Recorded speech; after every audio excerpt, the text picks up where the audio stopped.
le chef de la diplomatie du Niger est venu à Alger après avoir assisté à une rencontre importante au Maroc, à Marrakech. C'est le Maroc qui cause problème pour l'Algérie. Et les erreurs et le fait que nous avons une diplomatie sans diplomate. Du Mali, du Niger, du Burkina Faso et du Tchad. Ils étaient tous réunis au Maroc, à Marrakech, parce que le Maroc travaille sur un projet hyper ambitieux. C'est de rompre l'isolement des pays du Sahel et de répondre à leurs besoins vitaux. C'est de leur fournir de l'eau. L'objectif, c'est que le Maroc veut financer des stations de dessalement de l'eau de mer au niveau du Sahara occidental. Le Maroc veut créer un réseau de logistique, des canalisations pour l'acheminer vers le Mali, le Niger jusqu'au Tchad. Les Marocains parlent de business, parlent de l'eau, parlent de développement, parlent d'infrastructure. Et ça plaît aux dirigeants du Mali, du Niger et du Burkina Faso notamment parce qu'ils en ont marre d'être réduits uniquement à un corridor sécuritaire. D'ailleurs, le ministre malien des Affaires étrangères, il voulait offrir de l'eau, c'est offrir la vie. Et c'est pour ça que les Maliens sont reconnaissants vis-à-vis des Marocains. Les Marocains, ils ont une belle idée, c'est vrai, si on peut avoir de l'eau, c'est important. Donc, il y a des enjeux importants. L'Algérie, elle a eu peur, donc elle a invité le ministère du Niger pour parler de la transsaharienne. La fameuse route transsaharienne. C'est là où l'Algérie se réveille. Il y a eu des événements récents avec la crise diplomatique, le rappel des ambassadeurs avec le Mali, nous sommes pratiquement au bord de la rupture des relations diplomatiques avec le Mali.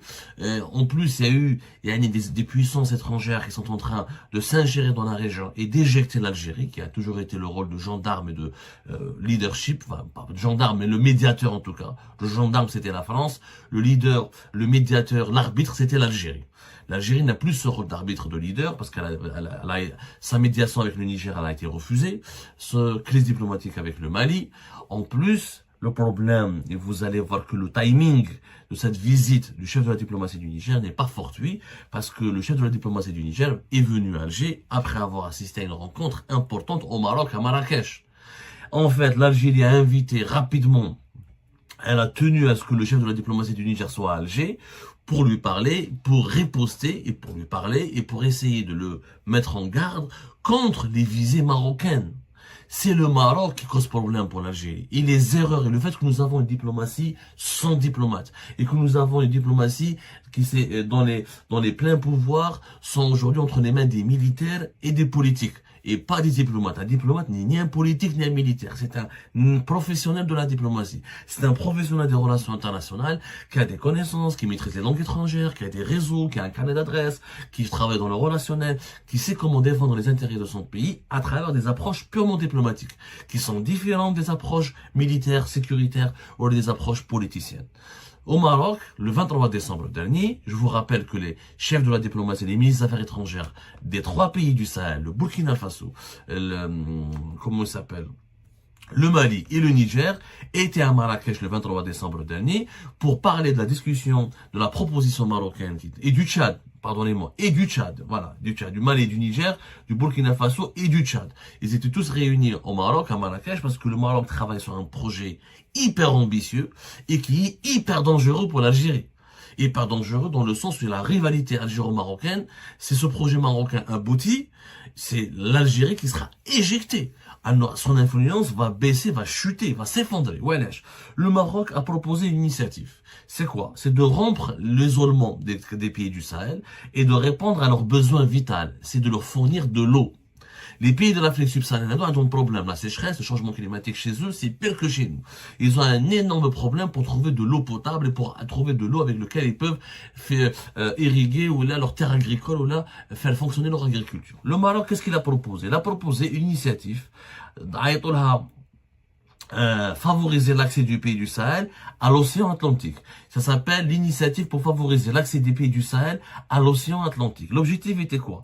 L'objectif, c'est que le Maroc veut financer des stations de dessalement de l'eau de mer au niveau du Sahara occidental pour ensuite qui est considéré comme le Sahara marocain au Maroc, mais que l'Algérie considère comme le Sahara occidental, et dont l'ONU, encore une fois, n'a pas tranché définitivement sur son statut. Mais au niveau du Sahara occidental, le Maroc va développer des stations de dessalement de l'eau de mer, avec ce dessalement de l'eau de mer, avec l'eau qui sera produite par ces stations de dessalement de l'eau de mer, le Maroc veut créer un réseau de logistique, des canalisations pour l'acheminer vers le Mali, le Niger jusqu'au Tchad. C'est un projet hyper ambitieux qui sera un petit peu compliqué à mettre en place parce qu'il nécessitera des fonds importants. Mais comme le Maroc aujourd'hui a de très bonnes relations avec les Émirats Arabes Unis, qui ont parmi les deux plus grands fonds d'investissement, qui ont parmi les plus grands fonds d'investissement dans le monde. Il a de bonnes relations avec les États-Unis d'Amérique, de bonnes relations avec Israël et les autres pays occidentaux. Le Maroc pourrait favoriser et mobiliser un de les fonds. C'est pour ça que les pays du Sahel s'intéressent aujourd'hui et se rapprochent beaucoup du Maroc. Mais le Maroc a une approche concrète. L'approche concrète, c'est que venez, vous êtes des pays enclavés, vous avez un problème du réchauffement climatique, vous avez un problème au niveau de la sécheresse et un problème au niveau de l'accès à l'eau potable. Notre idée à nous, c'est on va développer des infrastructures, des routes, pour le moment, l'idée n'a pas été encore bien précisée, mais l'objectif est de créer un réseau d'alimentation en eau potable depuis les stations de dessalement de l'eau de mer que le Maroc veut développer au Sahara occidental. Bien sûr, pour le moment, rien de concret n'a été décidé. Si quand même, chaque pays va créer une force un groupe de réflexion. On appelle ça une task force. Et chaque pays donc vont réfléchir à des mesures concrètes pour concrétiser ce projet dans les plus brefs délais. Voilà ce qui a été décidé le 23 décembre dernier. L'Algérie, elle a pris peur. En plus, cette initiative marocaine est intervenue en pleine crise algéro-malienne. Donc les Marocains, ils en profitent. Ils en profitent amplement.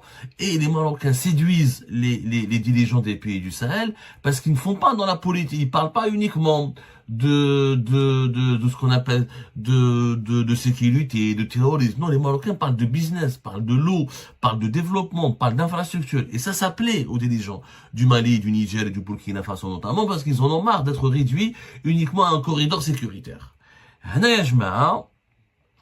Face à ce projet d'une ouverture sur l'Atlantique des pays du Sahel, ce qui amènerait donc à une reconnaissance de facto de la marocanité du Sahara occidental pour ces pays voisins de l'Algérie, ce qui donc encore une fois va renforcer l'isolement géopolitique de l'Algérie, puisque ces pays-là vont donc davantage échanger et travailler avec le Maroc. D'ailleurs, le ministre malien des Affaires étrangères voulait offrir de l'eau, c'est offrir la vie. Et c'est pour ça que les Maliens sont reconnaissants vis-à-vis des Marocains.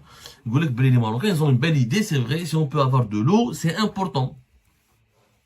C'est important. En plus, il y a aussi des projets pour qu'il y ait du commerce international, que le Mali, le Niger, le Burkina et le Tchad puissent exporter certains de leurs produits via un corridor qui sera relié directement, parce qu'au Maroc, à Dakhla notamment, dans le Sahara occidental, le Maroc est en train de travailler avec les Émiratis pour construire un méga port qui permettrait de renforcer le commerce maritime dans cette région du monde. Donc, il y a des enjeux importants. L'Algérie, elle a eu peur, donc elle a invité le ministère du Niger pour parler de la transsaharienne. La fameuse route transsaharienne. C'est là où l'Algérie se réveille. Il y a des choses, vous le connaissez. Et pourtant, il y a des projets de la route transsaharienne. On a collé tout à l'heure dans une émission. Il date depuis les années 70. On a aidé la route transsaharienne. L'Algérie a investi plus de 3 milliards de dollars dans ce projet-là. Le projet consiste à relier l'Algérie au Nigeria en passant par le Niger et en créant des bifurcations jusqu'au Tchad. On a collé tout à l'heure avec les chiffres, etc. C'est un magnifique projet, mais qui date des années 70. Qui date depuis le début des années 70, et donc qui n'a pas été encore concrétisé. Donc le Mali, le Niger, les pays du Sahel, on est en train de leur dire, l'Algérie leur dit, venez travailler, on a des projets. Sauf que les projets datent depuis les années 70 et rien ne se concrétise. Et vous avez le Maroc qui lui veut tire les leçons des erreurs de l'Algérie et qui dit, moi j'ai des projets plus concrets, je vais ramener les financements et on va le concrétiser plus facilement. Donc il y a une rivalité importante, et sauf que le Maroc est beaucoup plus stable, un monde, il a des relations plus harmonieuses, plus amicales avec les pays du Sahel, alors que l'Algérie, elle a des relations toxiques. Pourquoi toxique? Parce qu'elle a une approche sécuritaire, elle a une approche militaire, politique, elle n'a plus l'approche diplomatique. Auparavant, le Sahel, c'était la chasse gardée de l'Algérie, et pas du Maroc, parce que l'Algérie avait une véritable diplomatie. On faisait de l'aide au développement, on formait les élites maliennes du Niger et du Burkina. On travaille avec, ce sont les diplomates qui géraient les relations bilatérales. Ce ne sont pas les militaires. C'est-à-dire, quand tu invites l'opposant, un imam salafiste, le principal opposant au Mali, qui veut renverser le pouvoir au Mali, Alger, ou il faut négocier avec les groupes terroristes, ou les voilà important, ou l'Algérie est prête à t'aider. Comment veux-tu que les dirigeants maliens aujourd'hui soient réconciliants vis-à-vis de l'Algérie, ou la traite l'Algérie? C'est quand même grave. C'est quand même grave, Yajma. C'est quand même grave. C'est l'erreur, elle n'aurait jamais pu être commise sans s'il y avait réellement des diplomates qui étaient écoutés, qui étaient considérés et dont leurs avis étaient pris en considération. Lyon, nous assistons à un isolement. Maintenant, le ministre du Niger, la transsaharienne, ça fait, encore une fois, c'est un magnifique projet. Mais tant que elle n'a pas été finalisée, et même, on a une fois finalisée, qu'est-ce que tu vas exporter? Comment les pays vont... Le commerce bilatéral entre l'Algérie et les pays du Sahel est quasiment nul. L'Algérie a une industrie quasiment inexistante. Qu'est-ce qu'on va leur exporter? Mis à part le Nigeria qui va en profiter, qui a du gaz et qui a des produits d'hydrocarbures qui pourra peut-être les amener vers l'Algérie pour aller vers l'Europe, les pays du Niger et les pays du Sahel comme le Niger, le Burkina ou le Mali ne vont pas beaucoup profiter. L'Algérie ne va pas beaucoup profiter.